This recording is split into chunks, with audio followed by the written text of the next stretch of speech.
Estamos de volta e vamos para o giro de notícias pelas turmas do TST, conferir julgamentos importantes. Começamos o giro de notícias pela segunda turma.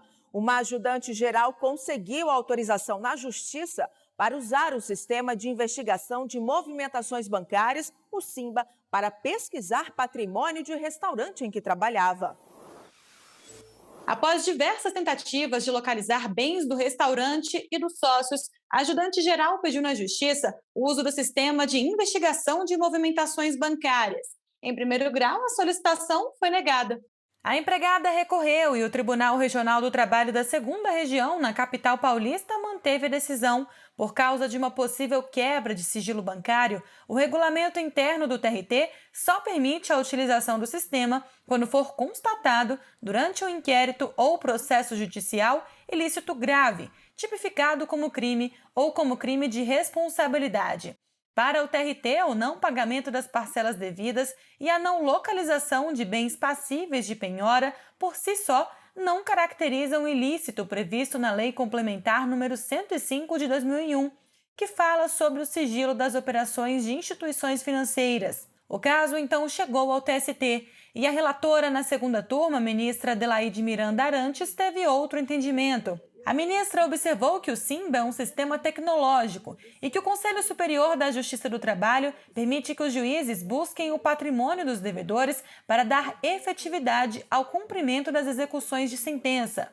Para a ministra, embora a Lei Complementar 105 de 2001 exija a existência de indícios da prática de ilícitos pelo alvo da investigação, essa referência não é apenas aos ilícitos criminais, mas aos ilícitos em geral. A relatora acrescentou ainda que a busca pela execução efetiva, com a utilização dos sistemas disponíveis, está relacionada aos princípios do acesso à justiça e da celeridade processual previstos na Constituição da República. Dessa forma, por unanimidade, a segunda turma autorizou que o SIMBA seja usado para pesquisar o patrimônio da empresa. A quarta turma afastou a exigência de diploma para enquadramento de profissional como jornalista em rádio catarinense. Confira. O trabalhador foi contratado para operar equipamentos de áudio dentro do estúdio da rádio. Ele também atualizava os sites das emissoras com informações colhidas por outros profissionais e elaborava a pauta, agendando entrevistas e escolhendo os assuntos que seriam abordados na programação da rádio. O Tribunal Regional do Trabalho da 12ª Região havia negado o pedido de enquadramento na função de jornalista. O TRT entendeu que o trabalhador não preencheu os requisitos exigidos pelo Decreto 83.284, de 1979, que prevê o diploma em nível superior de jornalismo para o exercício regular da profissão. O profissional recorreu ao TST, argumentou que, independentemente do diploma em jornalismo, a lei garante que, caso as atividades desempenhadas se configurem como alguma daquelas descritas no decreto, há compatibilidade com a função de jornalista, o que, segundo ele, teria ficado comprovado.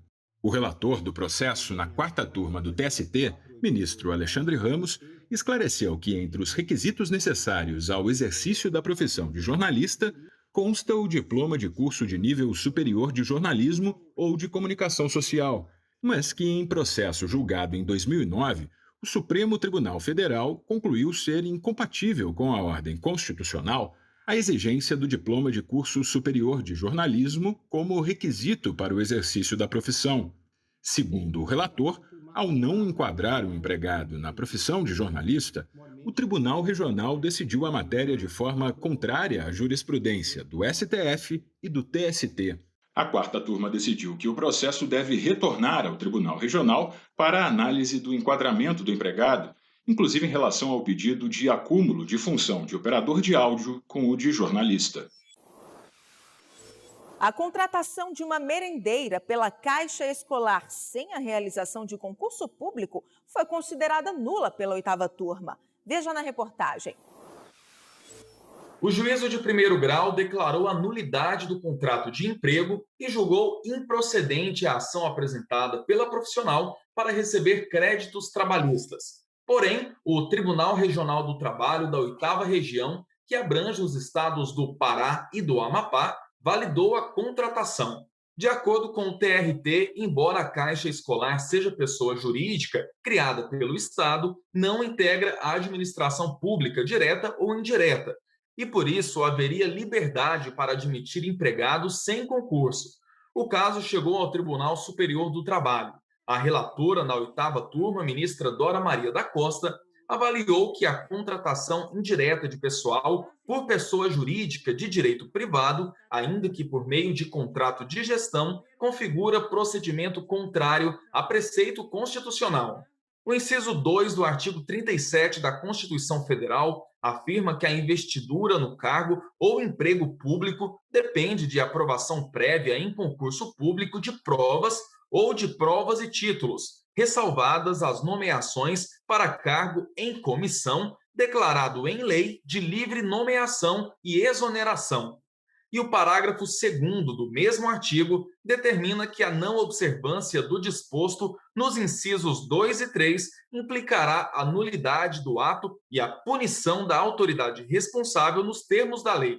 Segundo a relatora, no caso concreto, a contratação de empregados somente poderia ser realizada mediante aprovação em concurso público. Dessa forma, a 8ª turma reconheceu que o contrato da merendeira é nulo e determinou que o Estado pague apenas o saldo de salários e os valores referentes aos depósitos do FGTS. A decisão foi unânime. E eu encerro o giro de notícias pela 3ª turma, que determinou que o salário básico de uma auxiliar de enfermagem seja a base de cálculo para as diferenças do adicional de insalubridade. Veja na reportagem. A auxiliar de enfermagem reivindicou na Justiça Trabalhista o recebimento de adicional de insalubridade em grau máximo, que prevê acréscimo de 40% na remuneração.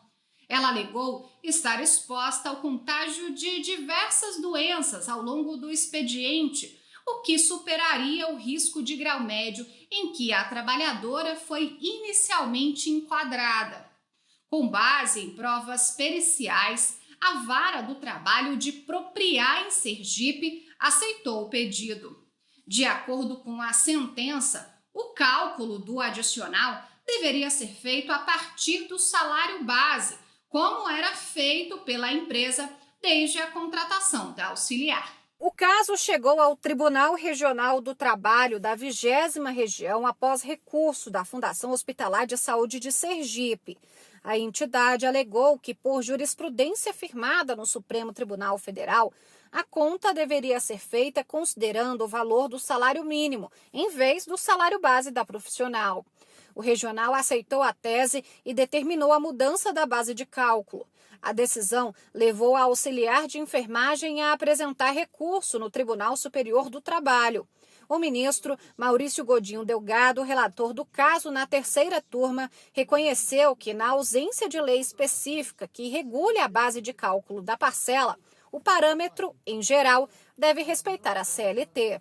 De acordo com o artigo 192, o trabalho em condições insalubres, acima dos limites de tolerância estabelecidos pelo extinto Ministério do Trabalho, assegura o pagamento de adicional de 40%, 20% ou 10% do salário mínimo, de acordo com o grau de exposição a riscos.